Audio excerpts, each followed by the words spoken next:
Hi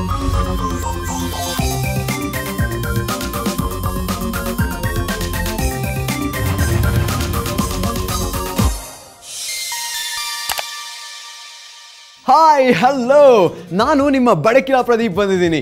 ಇದು right click ಮಾಡೋಕೆ right time. ನಮ್ಮ ಕಂಡಕ್ಟರ್ಗಳನ್ನ ಬಿಟ್ಟರೆ ಜಾಸ್ತಿ ಸಲ ರೈಟ್ ಅಂತ ಹೇಳೋದು ಬಹುಶಃ ನಾನೇ ಇರಬೇಕು. ಆದರೆ ಈ ಕಾರ್ಯಕ್ರಮದಲ್ಲಿ ನಾನು ಹೇಳೋದೆಲ್ಲ ರೈಟ್ ಅಂತ ನಿಮಗೆ ಗೊತ್ತು. ಟೆಕ್ನಾಲಜಿ ವಿಚಾರದಲ್ಲಂತೂ ಪ್ರತಿ ವಾರ ನಿಮ್ಮನ್ನ ರೈಟ್ ಡೈರೆಕ್ಷನ್ನಲ್ಲಿ ಕರ್ಕೊಂಡು ಹೋಗ್ತಾ ಇದ್ದೀನಿ ಅನ್ನೋ ನಂಬಿಕೆ ನನ್ನದು. ಹಾಗಾದರೆ ಈ ವಾರ ನಾವು ಯಾವ್ಯಾವ ಹೊಸ ದಾರಿಲಿ ಹೋಗಬೇಕಿದೆ ಅಂತ ಡೈರೆಕ್ಷನ್ ತೋರಿಸ್ತೀನಿ ಬನ್ನಿ. ಇವತ್ತಿನ ರೈಟ್ ಕ್ಲಿಕ್ನಲ್ಲಿ ಹೆಡ್ಲೈನ್ಸ್ನಲ್ಲಿ ಏನಿದೆ ನೋಡೋಣ. ಅಂಗೈಯಲ್ಲೇ ಅರಮನೆ, ಇದು 3D ಯುಗ. ಮೊಬೈಲ್ನಲ್ಲಿರೋ 3D ಕ್ಯಾಮೆರಾ ಹೇಗಿರುತ್ತೆ?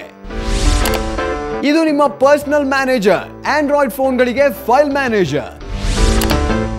ನಿಮ್ಮ ಮನೆಯನ್ನ ಗಾರ್ಡನ್ ಸಿಟಿ ಮಾಡಿ, ಇಲ್ಲಿವೆ ಗಾರ್ಡನಿಂಗ್ ಟಿಪ್ಸ್. ಈ ಬಾರಿ ಮೊಬೈಲ್ ರಿವ್ಯೂನಲ್ಲಿ ಡಬಲ್ ಧಮಾಕ, ಸೋನಿ ಎರಿಕ್ಸನ್ನ LGನ. ನಮಗೆ 3D ಅಂದ ತಕ್ಷಣ ನೆನಪಾಗೋದು ಛೋಟಾ ಚೇತನ್ ಅಥವಾ ಕುಟ್ಟಿ ಚೇತನ್ ಅನ್ನೋ ಸಿನಿಮಾಗಳು ಅನ್ನೋ ಕಾಲ ಆವತ್ತಿತ್ತು. ಆದರೆ ಈಗ ಜೋಗಯ್ಯನ ಅವತಾರಗಳು ಕೂಡ ಫುಲ್ ರಾ ಆಗಿ ನಮ್ಮನ್ನ 3D ಟೆಕ್ನಾಲಜಿ ಮೂಲಕ ಮುಂದಿಡ್ತಾ ಇದೆ. ಇಂತಹ 3D ತಂತ್ರಜ್ಞಾನ ಈಗ ಮೊಬೈಲ್ಗಳಲ್ಲೂ ಡಾನ್ ಆಗೋಕೆ ಹೊರಟಿದೆ. ನೀವು ಈಗಾಗಲೇ 3D ಸೌಲಭ್ಯ ಇರುವ ಹಲವಾರು ಮೊಬೈಲ್ಗಳ ಹೆಸರು ಕೇಳಿರಬಹುದು. ಆದರೆ ಮೊಬೈಲ್ಗಳಲ್ಲಿ 3D ಹೇಗೆ ಸಾಧ್ಯ? ಈ ಮೊಬೈಲ್ಗಳಲ್ಲಿ ಯಾವುದು ನಿಜವಾದ 3D? ಜೋಗಯ್ಯ ಸಿನಿಮಾ ಥರ ಸುಳ್ಳೇ ಸುಳ್ಳು ಎನಿಸುವಂತಹ ಲೆಕ್ಕಕ್ಕುಂಟು ಆಟಕ್ಕಿಲ್ಲ ಅನ್ನುವಂಥದ್ದು ಯಾವುದು? ಈ ಕುತೂಹಲಗಳು ನಿಮಗಿದ್ರೆ ಬನ್ನಿ, ಇಲ್ಲಿದೆ ಅಂತಹ ಮೊಬೈಲ್ಗಳ ಕಡೆಗೊಂದು 3D ನೋಟ.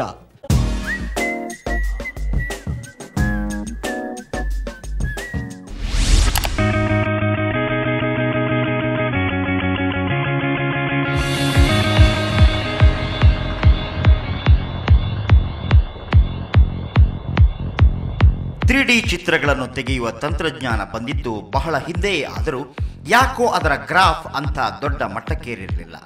ಆದರೆ ಇತ್ತೀಚೆಗೆ ಅದರ ಜನಪ್ರಿಯತೆ ಹೆಚ್ಚಾಗ್ತಿದೆ.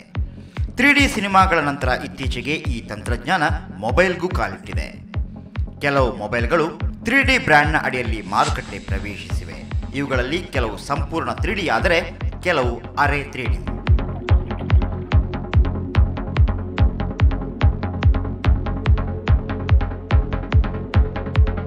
LCD, LED ಪರದೆಗಳ ಫುಲ್ HD ಮತ್ತು HD ರೆಡಿ ಎಂಬಂತಹ ವ್ಯತ್ಯಾಸ ಈ ಮೊಬೈಲ್ಗಳಲ್ಲಿದೆ.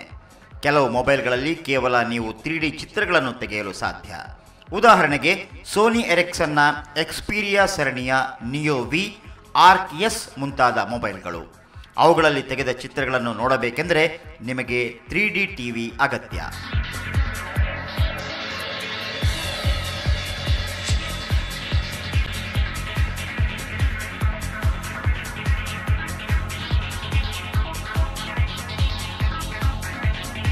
ಆದರೆ ಮೊಬೈಲ್ನಲ್ಲಿ 3D ಚಿತ್ರ ತೆಗೆದು ಕನ್ನಡಕದ ಅಗತ್ಯವಿಲ್ಲದೆ ಮೊಬೈಲ್ನಲ್ಲಿಯೇ ನೋಡಬಹುದಾದಂಥ ವ್ಯವಸ್ಥೆ ಇರುವ ಮೊಬೈಲ್ಗಳೆಂದರೆ HTC EOS 3D ಮತ್ತು LG Optimus 3D ಮುಂತಾದ ಮೊಬೈಲ್ಗಳು.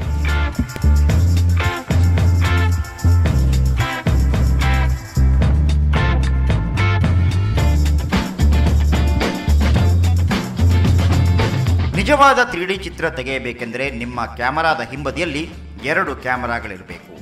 ಅದು ಮಾತ್ರ ಸಂಪೂರ್ಣ ಪ್ರಮಾಣದ 3D ಚಿತ್ರ ನೀಡಲು ಸಾಧ್ಯ.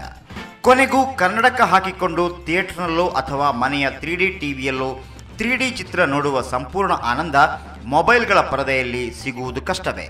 ಹಾಗಾಗಿ ಪೂರ್ಣ ಪ್ರಮಾಣದ 3D ಮೊಬೈಲ್ಗಳು ಎಂದು ಬಿಕರಿಯಾಗುತ್ತಿರುವ ಮೊಬೈಲ್ಗಳಿಗೂ ಮಾರುಕಟ್ಟೆಯಲ್ಲಿರುವ ಕ್ರೇಜ್ ಸದ್ಯಕ್ಕಂತೂ ನಿರಾಶಾದಾಯಕ.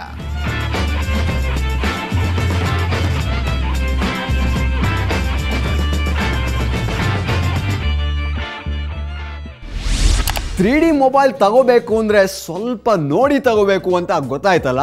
ಇನ್ನು ಅಂತಹ 3D ಮೊಬೈಲ್ಗಳು ಬೇಕಾ ಬೇಡವಾ ಅನ್ನೋದನ್ನು ನೀವೇ ಡಿಸೈಡ್ ಮಾಡಿ. ಈಗ ಸದ್ಯಕ್ಕೆ ನಿಮ್ಮ ಪರ್ಸನಲ್ ಮ್ಯಾನೇಜರ್ನ ಭೇಟಿ ಮಾಡಿಸ್ತೀನಿ ಬನ್ನಿ. ಹೌದು, ಇವತ್ತಿನ ಅಪ್ಲಿಕೇಶನ್ ಸೆಕ್ಷನ್ನಲ್ಲಿ ನಾನು ನಿಮಗೆ ತೋರಿಸ್ತಾ ಇದ್ದೀನಿ ಆಂಡ್ರಾಯ್ಡ್ ಮೊಬೈಲ್ಗಳ ಫೈಲ್ ಮ್ಯಾನೇಜರ್. ಈ ಮ್ಯಾನೇಜರ್ ಎಫಿಷಿಯನ್ಸಿ ಎಷ್ಟು ಅಂತ ನನಗೂ ಕುತೂಹಲ ಇದೆ. ಹಾಗಾಗಿ ತಡ ಬೇಡ, ಬನ್ನಿ ನೋಡೇ ಬಿಡೋಣ.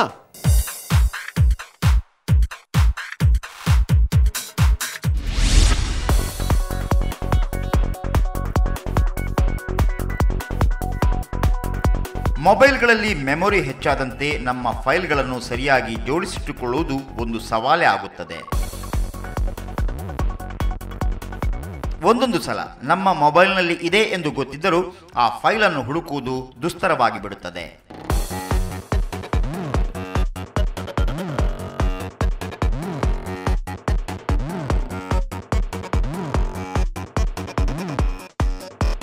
ಅಂತಹ ಕಿರಿಕಿರಿಗಳನ್ನು ತಪ್ಪಿಸಿ ನಿಮ್ಮ ಎಲ್ಲ ಫೈಲ್ಗಳನ್ನು ಒಂದೇ ಛಾವಣಿಯ ಅಡಿಯಲ್ಲಿ ಸಂಗ್ರಹಿಸಿ ನಿಮಗೆ ಬೇಕಾದಂತೆ ಸುಲಭವಾಗಿ ಅವುಗಳನ್ನು ತಲುಪಲು ಈ ಅಪ್ಲಿಕೇಶನ್ ಸಹಾಯ ಮಾಡಬಲ್ಲದು.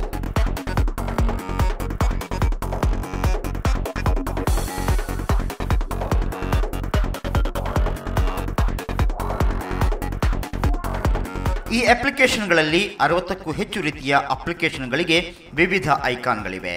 ಅಲ್ಲದೆ ಟೂಲ್ ಬಾರ್, ಮೆನು ಬಾರ್ಗಳು ಇವೆ. ಕಟ್, ಕಾಪಿ, ಪೇಸ್ಟ್ ಸೌಲಭ್ಯ, ಸರ್ಚ್ ಮತ್ತು ಶೇರ್, ಫೋಟೋ ಮತ್ತು ವಿಡಿಯೋಗಳಿಗೆ ಥಂಬ್ಲೈನ್ ವ್ಯೂ, ಟೆಕ್ಸ್ಟ್ ಎಡಿಟರ್, ಡೌನ್ಲೋಡ್ ಮಾಡದೆ ಇಂಟರ್ನೆಟ್ ವಿಡಿಯೋಗಳನ್ನು ಪ್ಲೇ ಮಾಡುವುದು ಈ ಅಪ್ಲಿಕೇಶನ್ನ ಇತರ ಫೀಚರ್ಗಳು.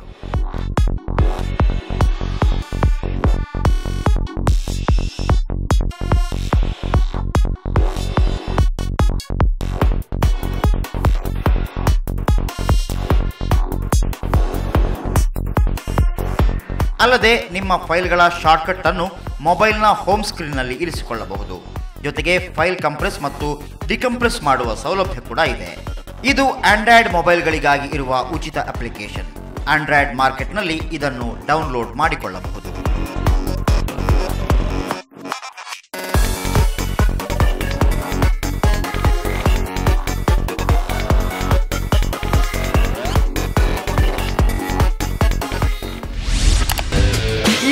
Top 10 applications.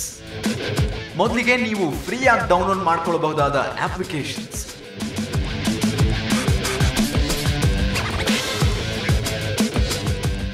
ನೀವು ಪೇ ಮಾಡಿ ಡೌನ್ಲೋಡ್ ಮಾಡಿಕೊಳ್ಳಬಹುದಾದ ಅಪ್ಲಿಕೇಶನ್ಸ್.